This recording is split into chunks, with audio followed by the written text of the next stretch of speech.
Et puis justement, en direct de Qasr El-Kbir, où les inondations touchent de plein fouet la ville, notre envoyé spécial Rachid Farhan, qui se trouve près d'un terrain de proximité converti en lieu d'accueil. On le retrouve tout de suite. Bonjour Rachid. Bonjour Hanan. Alors c'est Noura avec vous Rachid.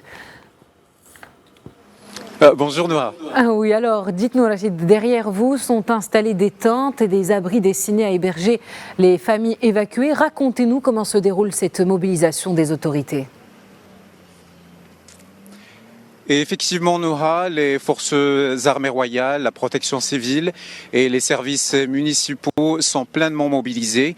Des tentes sont installées ici dans le terrain de proximité pour accueillir les familles évacuées et des tentes aussi pour des cuisines solidaires pour distribuer les repas pour les familles qui ont été évacuées de leur maison.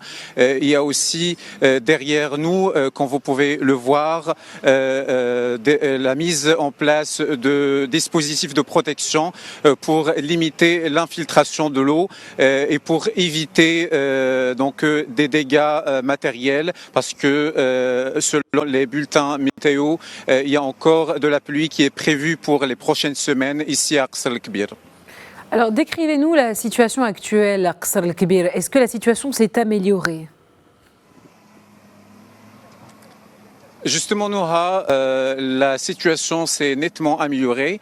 Le niveau de l'eau a nettement baissé et il n'y a pas d'inondation à l'heure actuelle où je vous parle. Mais les autorités, toutefois, maintiennent la vigilance et appellent les citoyens à suivre les consignes et à être vigilants. Je viens de le dire, les conditions météo prévoient de la pluie pour les prochains jours.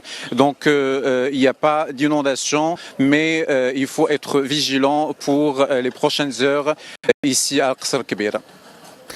Alors vous venez de le dire, à quoi faut-il s'attendre exactement dans les prochaines heures? Est-ce que les opérations vont se poursuivre sur le terrain? Oui, comme le montre la mobilisation des autorités locales avec tous ces intervenants, que ce soit les forces armées royales, la protection civile, les services municipaux, mais aussi des acteurs civils. Il faut encore être vigilant et il faut encore beaucoup de mobilisation parce que le risque d'inondation n'est pas totalement écarté.